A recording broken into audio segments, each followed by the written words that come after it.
Donald Trump, never one to shy away from controversial comments, isn't starting now. The reporters are calling all day, all night. They want to find out, did Trump make a mistake? Now, Trump is saying he watched from his Manhattan apartment as people jumped from the Twin Towers on 9/11. I have a window in my apartment that specifically was aimed at the World Trade Center because of the beauty of the whole downtown Manhattan.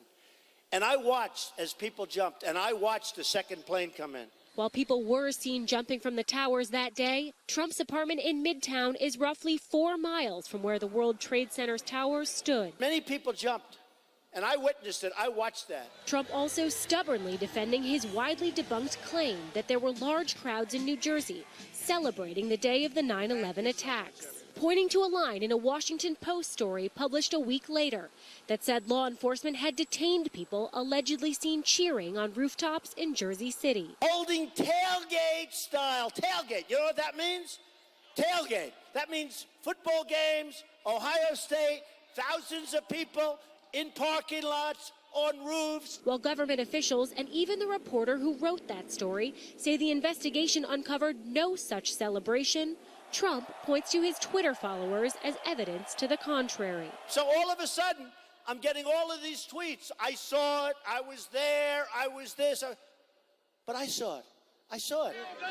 The GOP frontrunner's dubious claims don't appear to be damaging him in the eyes of voters. A new Quinnipiac University poll shows Trump leading the field with 25% support in Iowa. But he has a new chief rival, Texas Senator Ted Cruz, close behind at 23%, doubling his support from a month ago.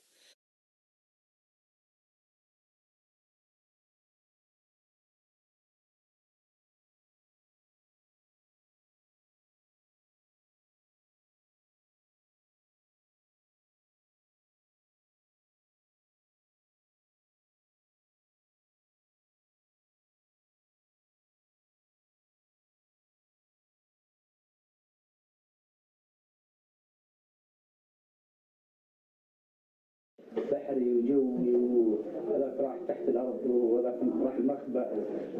يعني فعلا ترى وصلوا في ذعور يا شيخ وخوف. توقعوا فعلا انقلاب يعني وياتي هؤلاء الناس يحكمون وكانوا بشيء يقسم انه بس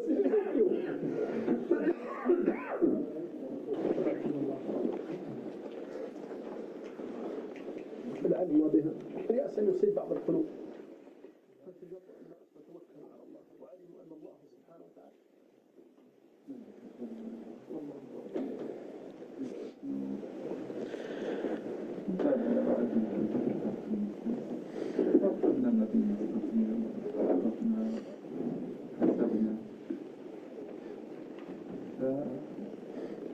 فلسنا نحسب ما حجم خطأ سائر العدو.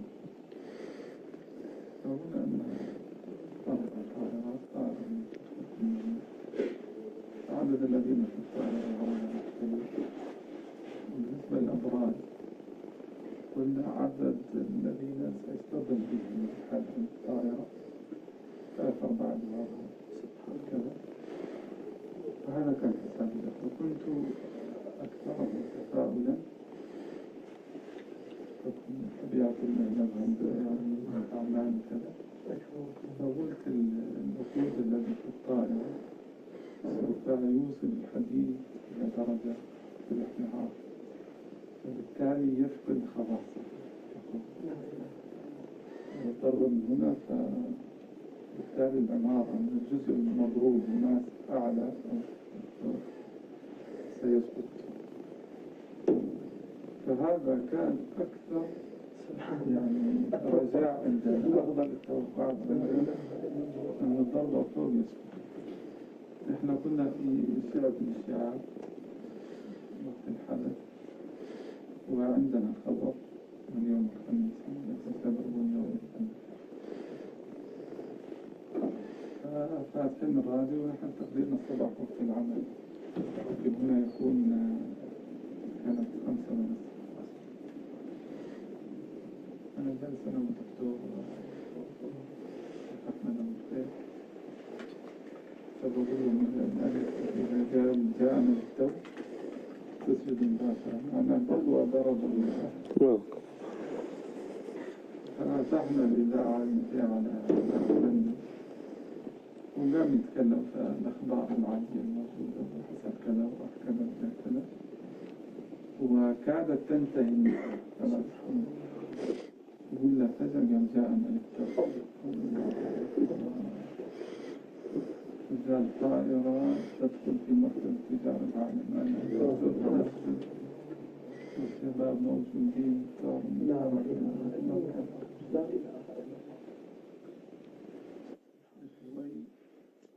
رجال طائرة ثانية تدخل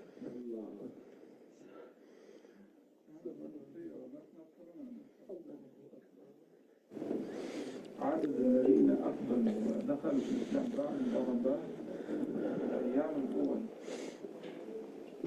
أكثر من جميع من دخلوا في الإسلام خلال 11 سنة ماضية. سمعت واحد أيضا في الإذاعة في أمريكا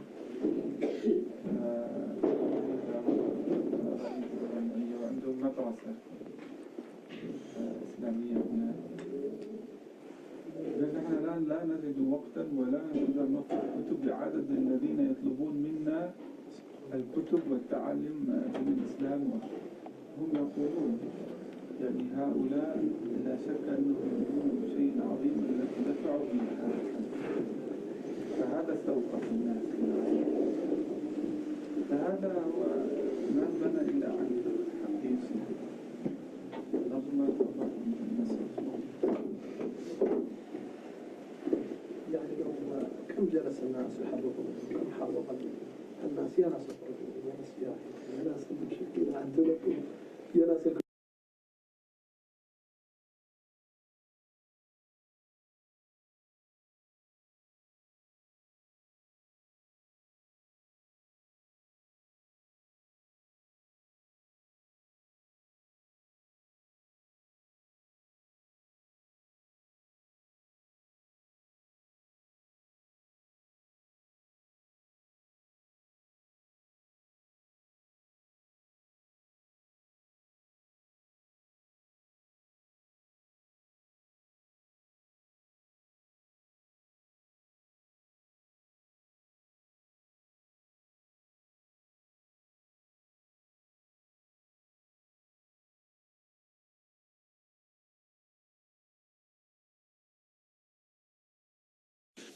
As they fooled federal authorities, they also seemed to have fooled their own relatives. The father of hijacker Mohammed Atta expressed disbelief today at his home in Egypt that his son could have been one of the suicide terrorists. There is absolutely no link between my son and Islamic groups. Mohammed, my son, hates Osama bin Laden like he hates the sinner. He was killed, I do not know, but he called me a few days ago after the attack. Do you see me sad? The FBI says unless he pulled a last-minute switch, Atta died as he planned when his plane crashed into the North Tower of the World Trade Center.